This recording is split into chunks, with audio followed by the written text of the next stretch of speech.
یرمیہ 5واں باب۔ اب یروشلم کے کوچوں میں ادھر ادھر گشت کرو اور دیکھو اور دریافت کرو اور اس کے کوچوں میں ڈھونڈو، اگر کوئی آدمی وہاں ملے جو انصاف کرنے والا اور سچائی کا طالب ہو تو میں اسے معاف کروں گا۔ اور اگرچہ وہ کہتے ہیں زندہ خداوند کی قسم، تو بھی یقیناً وہ جھوٹی قسم کھاتے ہیں۔ اے خداوند، کیا تیری آنکھیں سچائی پر نہیں ہیں؟ تو نے ان کو مارا ہے پر انہوں نے افسوس نہیں کیا، تو نے ان کو غارت کیا پر وہ تربیت پذیر نہ ہوئے۔ انہوں نے اپنے چہروں کو چٹان سے بھی زیادہ سخت بنایا، انہوں نے واپس آنے سے انکار کیا ہے۔ تب میں نے کہا کہ یقیناً یہ بیچارے جاہل ہیں، کیونکہ یہ خداوند کی راہ اور اپنے خدا کے احکام کو نہیں جانتے۔ میں بزرگوں کے پاس جاؤں گا اور ان سے کلام کروں گا، کیونکہ وہ خداوند کی راہ اور اپنے خداوند کے احکام کو جانتے ہیں۔ لیکن انہوں نے جوا بالکل توڑ ڈالا اور بندھنوں کے ٹکڑے کر ڈالے۔ اس لیے جنگل کا شیر ببر ان کو پھاڑے گا، بیابان کا بھیڑیا ان کو ہلاک کرے گا، چیتا ان کے شہروں کی گھات میں بیٹھا رہے گا۔ جو کوئی ان میں سے نکلے پھاڑا جائے گا، کیونکہ ان کی سرکشی بہت ہوئی اور ان کی برگشتگی بڑھ گئی۔ میں تجھے کیوں کر معاف کروں؟ تیرے فرزندوں نے مجھ کو چھوڑا اور ان کی قسم کھائی جو خدا نہیں ہے۔ جب میں نے ان کو سیر کیا تو انہوں نے بدکاری کی اور پرے باندھ کر کہبہ خانوں میں اکٹھے ہوئے۔ وہ پیٹ بھرے گھوڑوں کی مانند ہو گئے۔ ہر ایک صبح کے وقت اپنے پڑوسی کی بیوی پر ہنہنانے لگا۔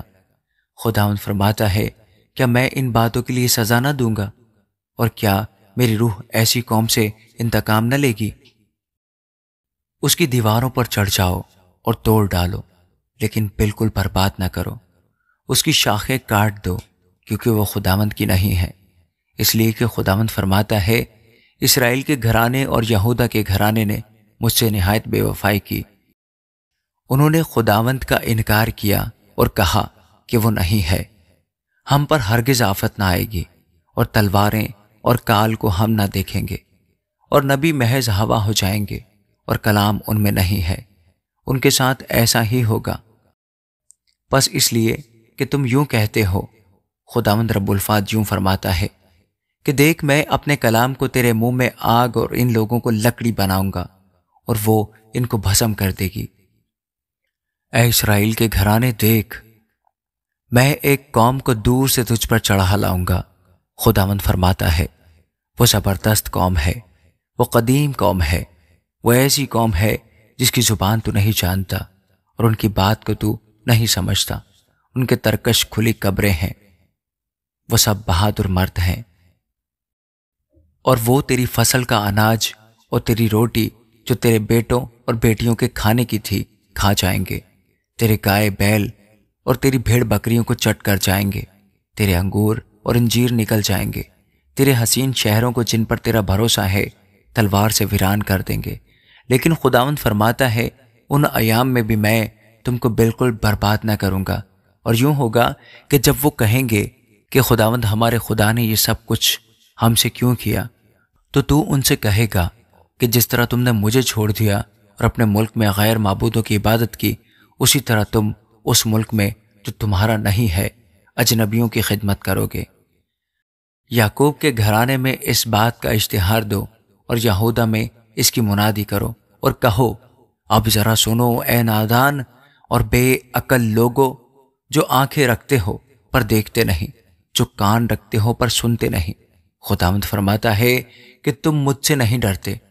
کیا تم میرے حضور میں تھر تھراؤ گے نہیں، جس نے ریت کو سمندر کی حد پر ابدی حکم سے قائم کیا کہ وہ اس سے آگے نہیں بڑھ سکتا، اور ہر چند اس کی لہریں اچھلتی ہیں تو بھی غالب نہیں آتی، اور ہر چند شور کرتی ہیں تو بھی اس سے تجاوز نہیں کر سکتی۔ لیکن ان لوگوں کے دل باغی اور سرکش ہیں، انہوں نے سرکشی کی اور دور ہو گئے۔ انہوں نے اپنے دل میں نہ کہا کہ ہم خداوند اپنے خدا سے ڈریں، جو پہلی اور پچھلی برسات وقت پر بھیجتا ہے اور فصل کے مقررہ ہفتوں کو ہمارے لیے موجود کر رکھتا ہے۔ تمہاری بد کرداری نے ان چیزوں کو تم سے دور کر دیا، اور تمہارے گناہوں نے اچھی چیزوں کو تم سے باز رکھا۔ کیونکہ میرے لوگوں میں شریر پائے جاتے ہیں، وہ پھندا لگانے والوں کی مانند گھات میں بیٹھتے ہیں۔ وہ جال پھیلاتے اور آدمیوں کو پکڑتے ہیں، جیسے پنجرہ چڑیوں سے بھرا ہو، ویسے ہی ان کے گھر مکر سے پر ہیں، بس وہ بڑے اور مالدار ہو گئے، وہ موٹے ہو گئے، وہ چکنے ہیں، وہ برے کاموں میں سبقت لے جاتے ہیں، وہ فریاد یعنی یتیموں کی فریاد نہیں سنتے تاکہ ان کا بھلا ہو، اور محتاجوں کا انصاف نہیں کرتے۔ خداوند فرماتا ہے، کیا میں ان باتوں کے لیے سزا نہ دوں گا، اور کیا میری روح ایسی قوم سے انتقام نہ لے گی؟ ملک میں ایک حیرت افزا اور ہولناک بات ہوئی۔ نبی جھوٹی نبوت کرتے ہیں اور کاہن ان کے وسیلہ سے حکمرانی کرتے ہیں، اور میرے لوگ ایسی حالت کو پسند کرتے ہیں۔ اب تم اس کے آخر میں کیا کرو گے؟ آمین۔ یرمیہ چھٹا باب۔ اے بنیامین، یروشلم میں سے پناہ کے لیے بھاگ نکلو، اور تکو میں نرسنگا پھونکو، اور بیت حکرم میں آتشین علم بلند کرو، کیونکہ شمال کی طرف سے بلا اور بڑی تباہی آنے والی ہے۔ میں دختر سیون کو جو شکیل اور نازنین ہے ہلاک کروں گا۔ چرواہے اپنے گلوں کو لے کر اس کے پاس آئیں گے، اور گردا گرد اس کے مقابل خیمے کھڑے کریں گے۔ ہر ایک اپنی جگہ میں چرائے گا۔ اس سے جنگ کے لیے اپنے آپ کو مخصوص کرو۔ اٹھو، دوپہر ہی کو چڑھ چلیں۔ ہم پر افسوس، کیونکہ دن ڈھلتا جاتا ہے اور شام کا سایہ بڑھتا جاتا ہے۔ اٹھو، رات ہی کو چڑھ چلیں اور اس کے کسروں کو ڈھا دیں، کیونکہ رب الفات یوں فرماتا ہے کہ درخت کاٹ ڈالو اور یروشلم کے مقابل دمدمہ باندھو۔ یہ شہر سزا کا سزاوار ہے، اس میں ظلم ہی ظلم ہے۔ جس طرح پانی چشمہ سے پھوٹ نکلتا ہے، اسی طرح شرارت اس سے جاری ہے۔ ظلم اور ستم کی صدا اس میں سنی جاتی ہے۔ ہر دم میرے سامنے دکھ، درد اور زخم ہے۔ اے یروشلم، تربیت پذیر ہو، تانا ہو کہ میرا دل تجھ سے ہٹ جائے، نہ ہو کہ میں تجھے ویران اور غیر آباد زمین بنا دوں۔ رب الفات یوں فرماتا ہے کہ وہ اسرائیل کے بقیہ کو انگور کی مانند ڈھونڈ کر توڑ لیں گے۔ تو انگور توڑنے والے کی طرح پھر اپنا ہاتھ شاخوں میں ڈال۔ میں کس سے کہوں اور کس کو جتاؤں تاکہ وہ سنے؟ دیکھ، ان کے کان نامختون ہیں اور وہ سن نہیں سکتے۔ دیکھ، خداوند کا کلام ان کے لیے حقارت کا باعث ہے، وہ اس سے خوش نہیں ہوتے۔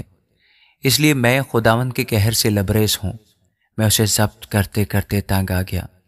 بازاروں میں بچوں پر اور جوانوں کی جماعت پر اسے انٹیل دے، کیونکہ شوہر اپنی بیوی کے ساتھ اور بوڑھا کہن سال کے ساتھ گرفتار ہوگا، اور ان کے گھر کھیتوں اور بیویوں سمیت اوروں کے ہو جائیں گے، کیونکہ خداوند فرماتا ہے، میں اپنا ہاتھ اس ملک کے باشندوں پر بڑھاؤں گا، اس لیے کہ چھوٹوں سے بڑوں تک سب کے سب لالچی ہیں، اور نبی سے کاہن تک ہر ایک دغاباز ہے، کیونکہ وہ میرے لوگوں کے زخم کو یوں ہی سلامتی سلامتی کہہ کر اچھا کرتے ہیں، حالانکہ سلامتی نہیں ہے۔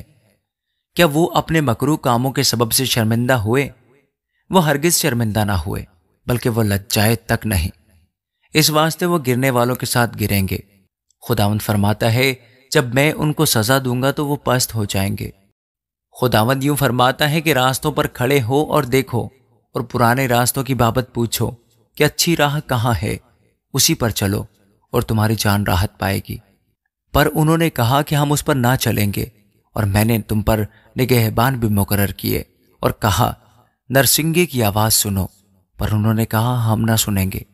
اس لیے اے قوموں سنو، اور اے اہل مجمع معلوم کرو کہ ان کی کیا حالت ہے۔ اے زمین سن، دیکھ، میں ان لوگوں پر آفت لاؤں گا جو ان کے اندیشوں کا پھل ہے، کیونکہ انہوں نے میرے کلام کو نہیں مانا اور میری شریعت کو رد کر دیا ہے۔ اس سے کیا فائدہ کہ سبا سے، لوبان اور دور کے ملک سے اگر میرے حضور لاتے ہیں؟ تمہاری چوکھٹی قربانیاں مجھے پسند نہیں، اور تمہارے ذبیحوں سے مجھے خوشی نہیں۔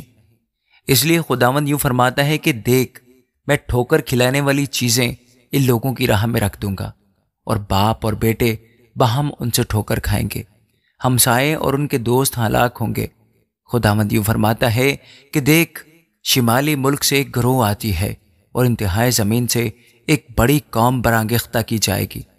وہ تیر انداز اور نیزہ باز ہیں، وہ سنگ دل اور بے رحم ہیں، ان کے نعروں کی صدا سمندر کی سی ہے، اور وہ گھوڑوں پر سوار ہیں۔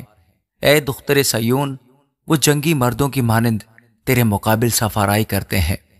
ہم نے اس کی شہرت سنی ہے، ہمارے ہاتھ ڈھیلے ہو گئے، ہم زچہ کی مانند مصیبت اور درد میں گرفتار ہیں۔ میدان میں نہ نکلنا اور سڑک پر نہ جانا، کیونکہ ہر طرف دشمن کی تلوار کا خوف ہے۔ اے میری بنت قوم، ٹاٹ اوڑھ اور راکھ میں لیٹ، اپنے اکلوتوں پر ماتم اور دل خراش نوحہ کر، کیونکہ غارت کر ہم پر اچانک آئے گا۔ میں نے تجھے اپنے لوگوں پر پرکھنے والا اور پرچ مقرر کیا، تاکہ تو ان کی روشوں کو معلوم کرے اور پرکھے۔ وہ سب کے سب نہایت سرکش ہیں، وہ غیبت کرتے ہیں۔ وہ تو تانبا اور لوہا ہیں، وہ سب کے سب معاملہ کے کھوٹے ہیں۔ دھوکنی جل گئی، شیشہ آگ سے بھسم ہو گیا۔ صاف کرنے والے نے بے فائدہ صاف کیا، کیونکہ شریر الگ نہیں ہوئے۔ وہ مردود چاندی کہلائیں گے، کیونکہ خداوند نے ان کو رد کر دیا ہے۔ آمین۔